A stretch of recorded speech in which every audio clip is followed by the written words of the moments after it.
ousadia e convicção.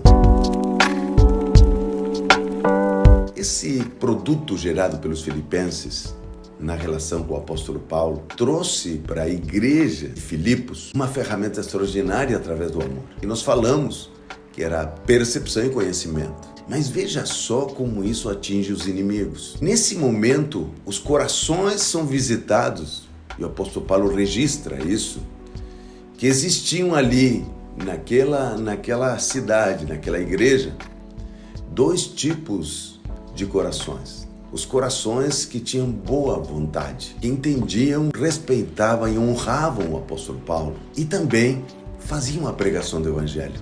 Mas havia um coração ali dentro que era detectado por essa ferramenta, que eram os corações que tinham inveja e pregavam o evangelho para trazer peso sobre a vida do apóstolo Paulo.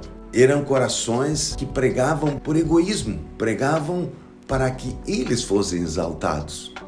E isso aparece muito claro na igreja de Filipos, porque ele começa a identificar que existia um grupo que tinha apenas uma via do evangelho, que era a pregação, e na outro lugar eles tinham colocado os seus interesses, tinham trazido peso sobre as cadeias de Paulo. Então nós vemos que esse produto que Paulo está exaltando nos filipenses também traz à tona o caráter de alguns inimigos que estão no meio, são identificados.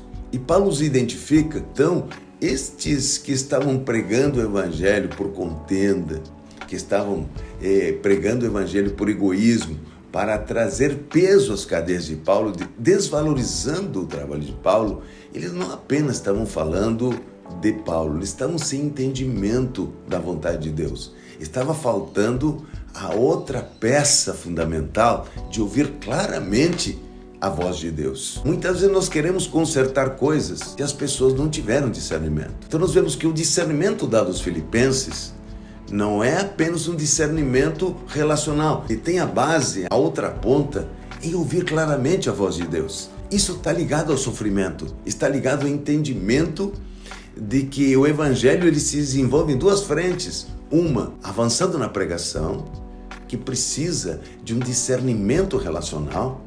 E esse discernimento relacional veio por entender a voz clara de Deus. Essa voz clara que estava na pessoa do apóstolo Paulo, como aquele que estava dando a visão naquele momento. Veja só que o apóstolo Paulo vai ser beneficiado por esse entendimento que lhe dá aos filipenses.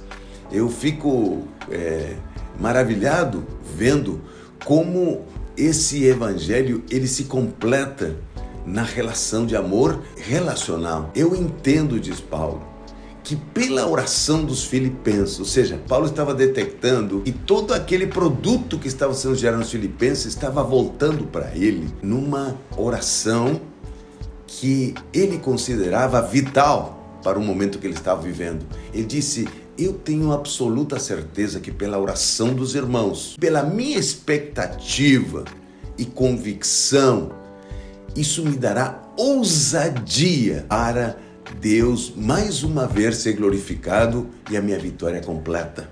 Então veja só que nós temos um finalmente dessa moldura de Paulo que começa primeiro com uma relação correta dos filipenses com o apóstolo Paulo. Isso gera um produto de percepção e de conhecimento, mas também identifica os inimigos, identifica aqueles que não se alinham, aqueles que têm só uma parte do evangelho e não conseguem enxergar a segunda parte do evangelho. Mas agora vem o resultado para o próprio apóstolo.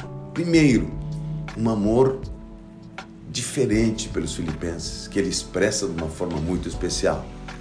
Segundo, ele diz que ele vê na oração dos filipenses nessa unidade um poder que volta para ele para lhe dar força, para ele lutar com aquela condição. E ele diz que isso traz sobre ele uma convicção, uma esperança extraordinária que lhe dá ousadia para passar por essas situações. Pense nisso.